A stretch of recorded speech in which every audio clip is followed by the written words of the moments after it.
Graça e paz, queridos, em nome do Senhor Jesus. Queremos saudar a todos em nome do nosso Deus, em nome do nosso Senhor Jesus Cristo, também aos que estão em casa, que Deus possa abençoá-los e que nesta noite sejamos mais uma vez alcançados pela palavra do Senhor. Vamos abrir a Bíblia no texto de Mateus, Evangelho de Mateus, capítulo 24. Mateus 24, nós leremos 14 versículos, do 1º até o 14º versículo. Mateus, capítulo 24, do verso 1 ao 14. Vamos fazer uma leitura alternada. Eu lerei os versos ímpares, os irmãos lerão os versos pares. Mateus 24, do verso 1 ao 14. Tendo Jesus saído do templo, ia se retirando, quando se aproximaram dele os seus discípulos, para lhe mostrar as construções do templo. Ele, porém, disse: não vedes tudo isso? Em verdade vos digo, não ficará aqui pedra sobre pedra, que não seja derramada. No Monte das Oliveiras, achava-se Jesus assentado, quando se aproximaram dele os discípulos, em particular, e lhe pediram: dize-nos quando sucederão estas coisas, e que sinal haverá da tua vinda e da consumação do século. E ele respondeu: creio que ninguém vos engane. Porque virão muitos em meu nome, dizendo: eu sou o Cristo, e enganarão a muitos.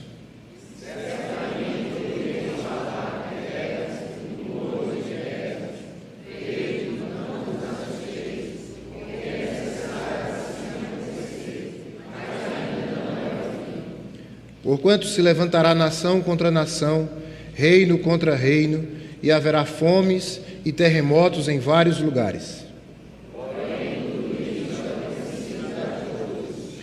Então sereis atribulados e vos matarão, sereis odiados de todas as nações por causa do meu nome.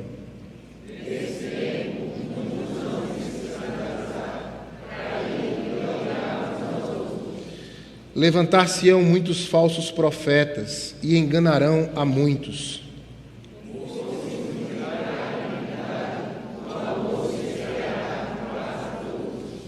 Aquele, porém, que perseverar até o fim, esse será salvo.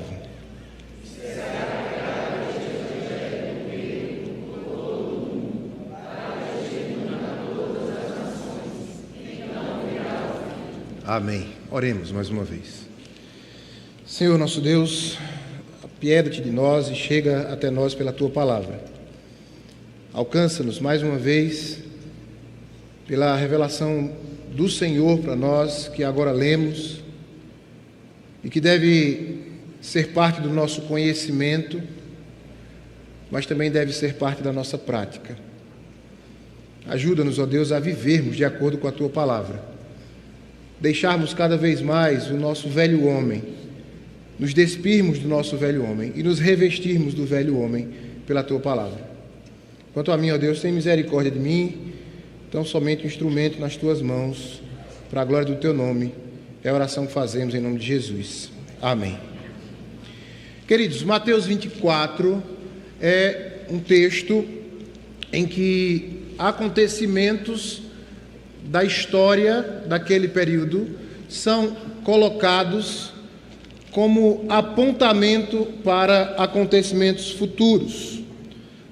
Ali você vai ter Jesus olhando para o templo de Herodes junto com os discípulos e sendo chamado a atenção por estes discípulos quanto à beleza daquele templo, quanto à sua suntuosidade, quanto a ser uma grandiosíssima construção, tendo, por exemplo, blocos grandiosos de 5 metros de altura por 3 de espessura, formando as paredes daquele lugar. Naquele momento, aqueles homens apontando para Jesus e mostrando a beleza desse templo, ouvem da parte do próprio Jesus, que toda aquela beleza, tudo aquilo que eles estavam vendo, obra de mãos humanas, simplesmente seria destruída. O que aconteceu? Muito breve, no ano 70, quando Jerusalém foi invadida e destruída, e sendo cumprida especificamente a palavra de Cristo, de não ficar absolutamente nenhuma pedra sobre outra pedra. O texto que está diante de nós aponta também uma preocupação dos discípulos quanto aos acontecimentos daquele dia em relação ao templo, que era uma figura de apresentação da presença de Deus entre os homens. Mas esta colocação, esta preocupação dos discípulos, elas são o meio pelo qual Jesus mostra aquela grandiosidade e aponta para o futuro.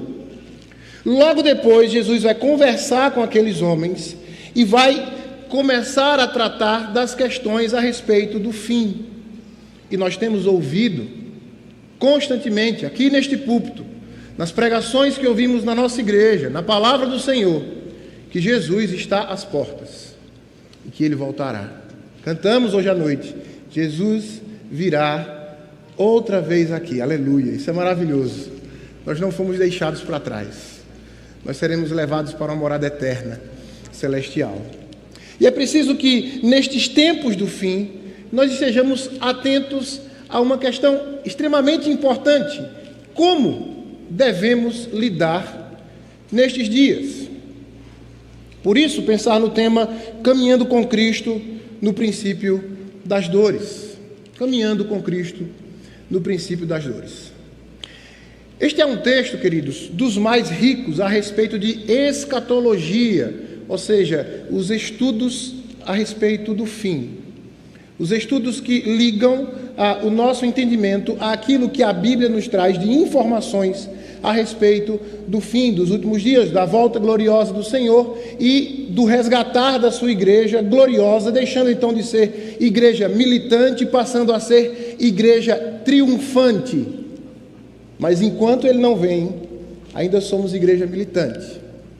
E é um texto muito bom para você discutir com os irmãos, pacificamente, claro, a respeito de quanto tempo são os 1000 anos, se são literais, se não são, se é uma figura, se já passou, se já estamos entre eles. Mas o objetivo aqui do texto principal é nos mostrar como lidar com estes dias do fim. Como olhar e como viver, como agir e reagir a respeito daqueles dias que antecederão a volta gloriosa do Senhor Jesus, onde todos verão, onde o Senhor virá dos céus em glória, em sublime glória, e todo olho verá, toda língua confessará que Jesus Cristo é o Senhor. Sendo essa a questão do texto que está diante de nós, é preciso que olhemos para algumas orientações que Cristo dá para aqueles que servem ao Senhor, não só como discípulos, aqui no caso específico, apóstolos, mas a mim e a você, como servos de Cristo, para viver estes dias, e que também servem de alerta para aqueles que ainda não entenderam ou não foram tocados pelo Santo Espírito, não reconheceram ao Senhor Jesus como seu Senhor e Salvador. Assim sendo, queridos, o texto nos traz algumas orientações, e eu vou quebrar uma regra homilética para partir da segunda orientação e deixar que a primeira seja vista no final. Bem, a segunda orientação que o texto nos traz está aí no versículo de número 6. Versículo de número 6 vai dizer, versículo de número 4. E ele lhes respondeu: vede que ninguém vos engane, isto é, não se deixe enganar com os falsos profetas, falsos messias, falsas esperanças. Para não se enganar, é importante conhecer a palavra, conhecer ao Cristo da palavra e conhecer a quem servimos e como servimos pela palavra do Senhor. Observem que o texto trata de enganação na pessoa dos falsos cristos, que virão se identificando como o próprio Filho de Deus, e que aconteceram e apareceram ao longo da história e ainda virão outros. Mas a preocupação de Cristo quanto a falsos profetas, falsos ensinos vindos desses falsos profetas, também está ligada a estes que são falsos profetas, literalmente que falam em nome de Cristo, mas não trazem a mensagem de Cristo, que se dirigem às pessoas com uma pseudo-autoridade para falar em nome do Senhor e expressar-se como se o próprio Deus falasse para eles. Queridos, esta é uma preocupação atual. São inúmeros os que se levantam e se apresentam publicamente em nome de Deus, trazendo mensagens antropológicas, melhor dizendo, antropocêntricas, que colocam o homem no centro e deixam Deus e sua glória de lado, e deixam Cristo e seu serviço como profeta, sacerdote, rei, a nosso favor e para a glória de Deus, deixam esse serviço também de lado. Essa já é uma preocupação que é claramente exposta na palavra de Deus. Basta que você leia o texto de Judas, penúltima carta da palavra do Senhor, uma carta pequena que traz algumas orientações de um homem que iria falar a respeito de um outro tema, mas que é orientado por Deus para tratar de falsos profetas e falsos ensinos. Chegar em casa e ler esse texto, é um capítulo somente. Ali naquele texto, especificamente, ele vai dizer, nos versículos 4 e 5, pois certos indivíduos se introduziram com dissimulação, os quais desde muito foram antecipadamente pronunciados para esta condenação. Homens ímpios que transformam em libertinagem a graça do nosso Deus e negam o nosso único soberano e Senhor Jesus Cristo. Quero, pois, lembrar-vos, embora já estejais cientes de tudo uma vez por todas, que o Senhor, tendo libertado um povo, tirando da terra do Egito, destruiu depois os que não creram. E ainda no versículo 11, ai deles, porque prosseguiram pelo caminho de Caim e, movidos de ganância, se precipitaram no erro de Balaão e pereceram na revolta de Corá. O mesmo texto de Judas vai tratar da urgência que há em alertarmos quanto a falsos ensinos e quanto a falsos profetas. Lá no versículo de número 23, vai dizer, a partir do 22, e compadecei-vos de alguns que estão na dúvida, a respeito daqueles que estão sendo levados a duvidar por causa desses falsos ensinos. Compadecei-vos de alguns que estão na dúvida, salvai-os, arrebatando-os do fogo. Apenas a parte A do versículo 23. Como é que a gente salva alguém do fogo? Dizendo para ele assim, olha, cuidado, você está flamejante. Eu posso estar enganado, mas o fogo está tomando conta do seu corpo. Eu acho que você vai morrer se você continuar a não fazer nada. É assim que a gente salva alguém do fogo? Não, a gente joga a pessoa no chão, a gente bate com nossas roupas sobre ele, a gente joga terra, joga água e faz rolar e procura urgentemente tirá-lo daquela condição. Falsos ensinos podem nos levar aqueles que se enganam à morte rápida, como alguém que está no fogo. Não podemos, queridos, não podemos tratar com mansidão questões como estas. Não podemos deixar que se infiltrem em nossos lares, através da TV, da internet, de folhetos, de seja lá do que for, mensagens que são agradáveis aos nossos ouvidos, em que você é especial, em que você é o centro da mensagem de Deus, em que você é maravilhoso e Deus, se não fosse por você, Deus até, quem sabe, não teria sido ou se apresentado ao homem como se apresentou na sua palavra. Cuidado, é agradável aos ouvidos, é agradável ao nosso coração, mas levará muitos à condenação eterna. Cuidado, ninguém vos engane. John Wesley, um metodista, um dos grandes avivacionalistas do seu tempo, comenta este texto dizendo o seguinte: a cautela é mais específica para os cristãos que se sucederam, em que os apóstolos a quem os apóstolos representavam. O primeiro sinal da minha vinda é o surgimento de falsos profetas, mas é altamente provável. Muitas dessas se referem a eventos mais importantes que ainda estão por vir. John Wesley está tratando de que o alerta é para os apóstolos imediatamente, mas muito ainda viria depois deles. É preciso, queridos, que tenhamos a cautela de não deixar que ninguém nos engane. Para isso, precisamos estar atentos constantemente à palavra do Senhor, transformá-la em nosso alimento diário, lâmpada para os nossos pés, luz para o nosso caminho, fonte de regras de fé e prática, base de todo ensino e vida para nós. Temos a palavra do Senhor, sigamos para não sermos enganados. Pois bem, mais uma orientação que o texto nos traz, o Senhor Jesus nos traz, está aí no verso número 13. O verso número 13 vai nos dizer: aquele, porém, que perseverar até o fim, esse será salvo. Aquele que perseverar será salvo. Isso é uma palavra de encorajamento para os discípulos, lembrando que vai ser difícil passar pelos sofrimentos, mas que há uma riquíssima e poderosa esperança no fim. A perseverança, queridos, é uma característica da igreja primitiva.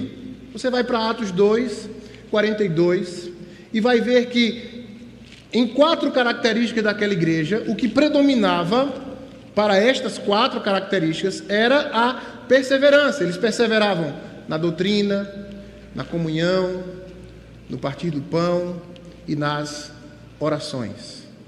Perseverança. Perseverança é uma característica da igreja primitiva que deve ser também uma característica nossa. Não nos deixarmos levar pelas dificuldades e pelos problemas que a muitos faz desistir e ficar pelo caminho. Na parábola do semeador também você vai ter algumas características, ou a interpretação das sementes que são lançadas ao caminho. É uma parábola das de Jesus, e a parábola que ele nos dá o privilégio de não só lançá-la, mas de logo depois explicá-la. E explicando essa parábola, ele vai nos dizer que as sementes que caíram à beira do caminho representam os que ouvem a mensagem, mas Satanás logo vem e as toma deles. Depois ele falará de duas outras sementes, que são as que caíram no solo rochoso e que representam aqueles que ouvem a mensagem e sem demora a recebem com alegria. Contudo, uma vez que não têm raízes profundas, não duram muito. Assim que enfrentam problemas ou são perseguidos por causa da mensagem, cedo desanimam. E ainda, as que caíram entre os espinhos representam outros que ouvem a mensagem, mas logo ela é sufocada pelas preocupações desta vida, pela sedução da riqueza e pelo desejo por coisas, não produzindo fruto. A 4ª semente é a semente que cai em boa terra, no coração que é preparado para receber a mensagem pelo Santo Espírito de Deus, e esta frutifica, multiplica e vai adiante como esperado. A 2ª e a 3ª sementes, queridos, apontam para uma característica clara de não perseverança. Semente que cai entre as pedras, não tem raiz, morre. Não está arraigada na palavra de Deus. Está muito mais arraigada em tradições, em renovações. Está arraigada em questões humanas, no movimento popular ou coisas do tipo.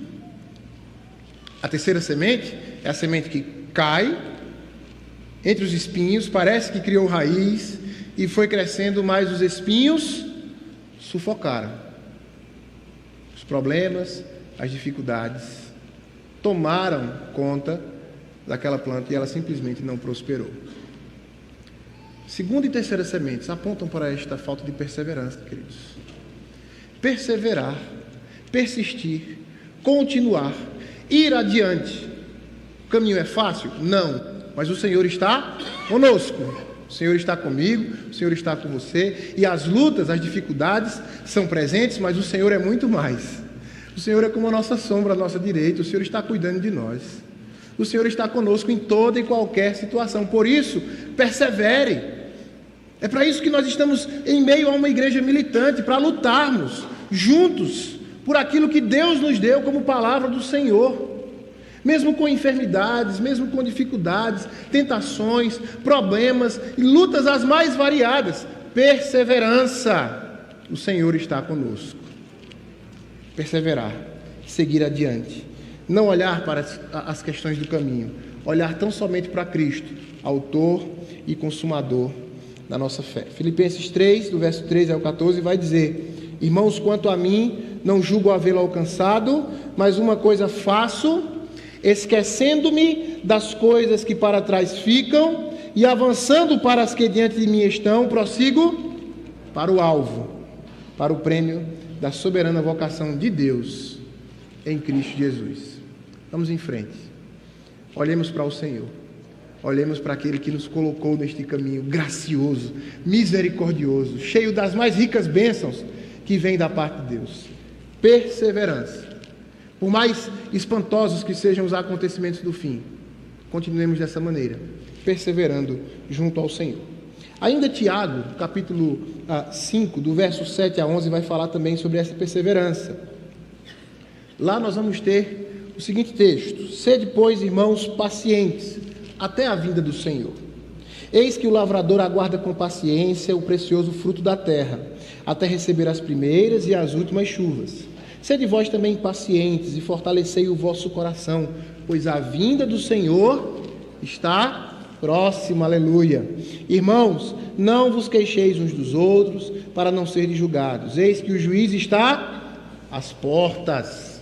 Irmãos, tomai por modelo no sofrimento e na paciência os profetas, os quais falaram em nome do Senhor. Eis que temos por felizes os que perseveraram firmes. Tendes ouvido da paciência de Jó, e vistes que fim o Senhor lhe deu, porque o Senhor é cheio de terna misericórdia e compassivo. Perseverança, vamos adiante, vamos seguir, caminhando, lutando, a luta que o Senhor nos deu como família do Senhor, como povo do Senhor, como testemunhas do Senhor aqui na terra. Testemunhos que nos remetem para a terceira orientação que está aí no texto. Versículo de número 14. O texto nos diz, vamos ler esse texto?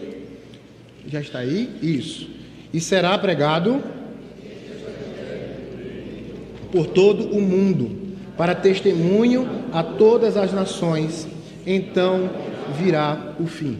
Este é uma pequena parte deste texto que atrai os debatedores a respeito da escatologia, para dizer que há uma condicionante para a volta do Senhor Jesus. É a pregação do Evangelho do Reino de Deus em todo o mundo. Isso está muito claro no texto. Sendo assim, queridos, é preciso que entendamos que em meio às lutas dos últimos tempos, eu e você, como servos do Senhor, além de perseverarmos, precisamos também continuar a pregar o Evangelho do Reino. É natural que num caminho de perseguição, em que o pecado vai lutando contra o povo de Deus e contra nós, enquanto caminhamos em busca de glorificar a Deus, é natural que muitos temam abrir a boca para falar do Evangelho, porque a perseguição é grande. E se eu ficar mais quietinho, eu não serei perseguido. Mas o que Cristo coloca aqui, dentro desses muitos acontecimentos que são claros aos nossos olhos, destes muitos acontecimentos que estão aqui a respeito de tribulação, de serem odiados por nações por causa do nome do Senhor Jesus, no verso 9. No verso 10, muitos nesse tempo hão de se escandalizar, trair e odiar uns aos outros. É preciso que neste tempo ainda estejamos a pregar o Evangelho do Reino. Talvez a gente pense que pregar o Evangelho do Reino é algo para pastores, missionários. Nós somos chamados para ser testemunhas. Uma testemunha não faz um curso para testemunhar especificamente. O que a testemunha faz é relatar a respeito do que viu, do que ouviu, do que presenciou. De forma semelhante, todo aquele que foi resgatado pela mensagem de Cristo tem como dever testemunhar a outros aquilo que Deus fez em sua vida pela palavra do Senhor e testemunhar a respeito da sua palavra. É como pegar o Evangelho de Cristo e a salvação que há somente em Cristo Jesus e transformá-la no melhor e principal assunto da sua vida. Tão melhor e tão precioso e tão maravilhoso que você não consegue olhar para qualquer outro assunto mais e não tratá-lo à luz da palavra de Deus, à luz da salvação que há em Cristo. É estar na fila da padaria esperando para pagar o pão e dizer: eu tenho o pão da vida, eu não passo mais esta fome. É estar no trabalho e falando a respeito de que o trabalho foi Deus quem nos deu como bênção para vivermos e recebermos através do trabalho o nosso sustento. É falar da maternidade, da paternidade, à luz da palavra do Senhor. É compartilhar como você vence as dificuldades, confiando num Deus que definiu absolutamente todas as coisas para a sua vida e que, sendo Ele soberano, você pode descansar.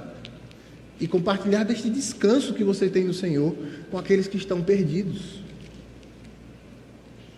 Evangelizar, pregar o Evangelho do Reino, é um dever nosso, mesmo em meio aos últimos dias. Em Mateus capítulo 28, versos 19 e 20, temos as palavras do Senhor Jesus. Mateus 28, 19 e 20. Ide, portanto, e fazei discípulos de todas as nações, batizando-os em nome do Pai, e do Filho, e do Espírito Santo, ensinando-os a guardar todas as coisas que vos tenho ordenado. E eis que estou convosco todos os dias, até a consumação do século.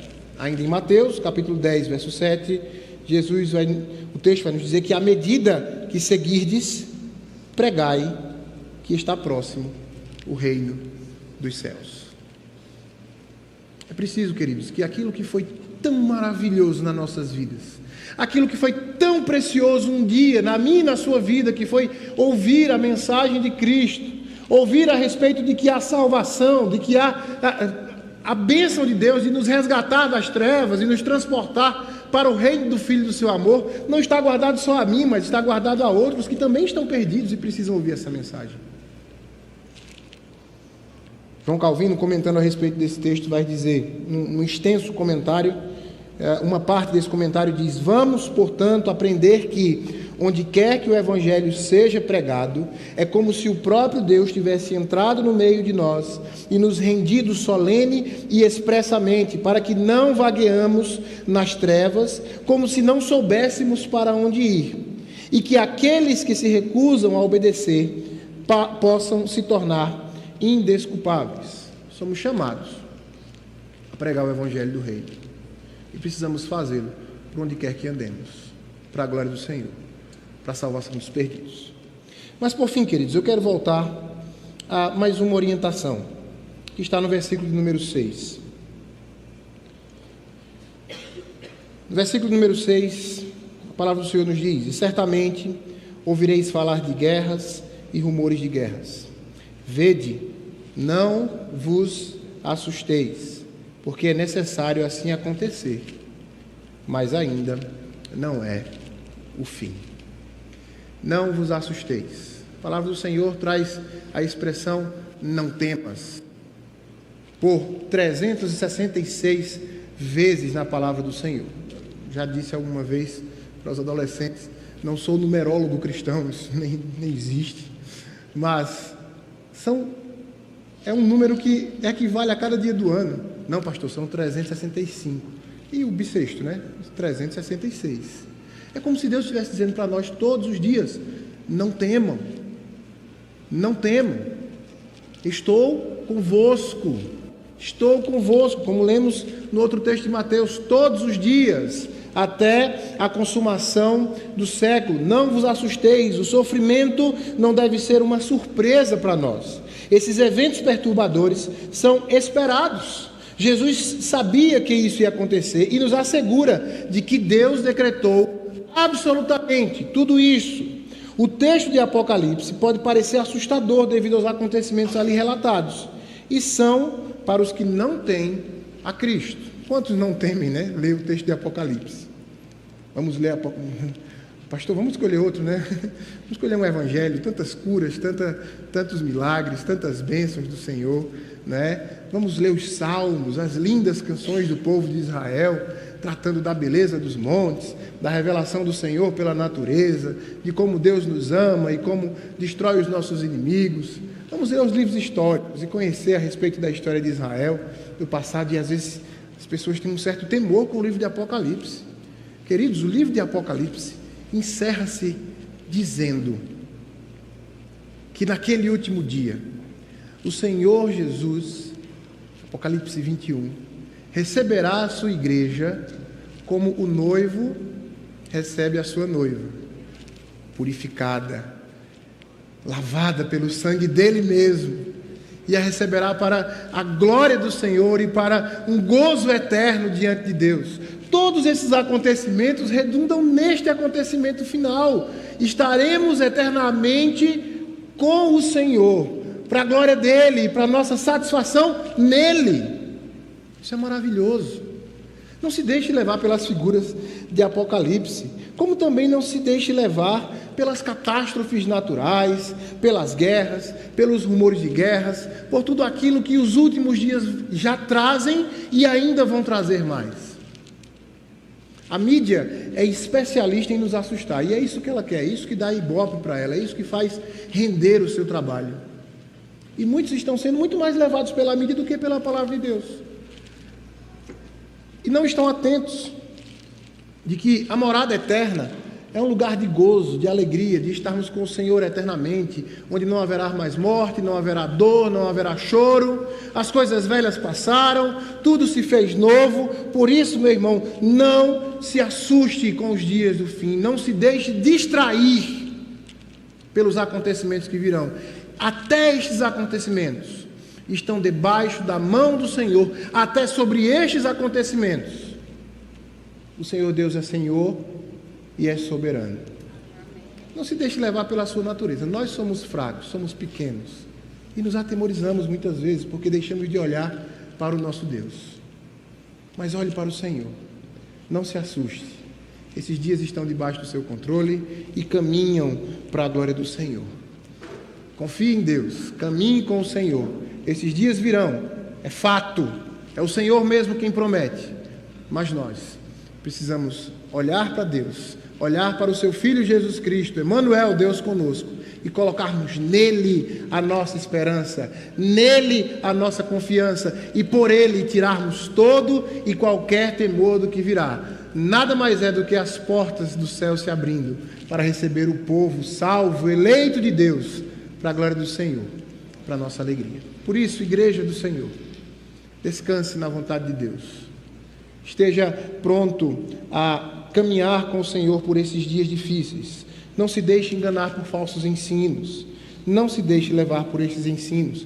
Persevere, não desista, vá adiante. Continue a pregar o evangelho do reino em toda e qualquer situação. E por fim, não se assuste. Nosso Deus é o nosso Pai, que nos guarda de forma maravilhosa, poderosa, a ponto de até a morte ser, na verdade, o grande momento de estarmos de uma vez por todas com o nosso Deus.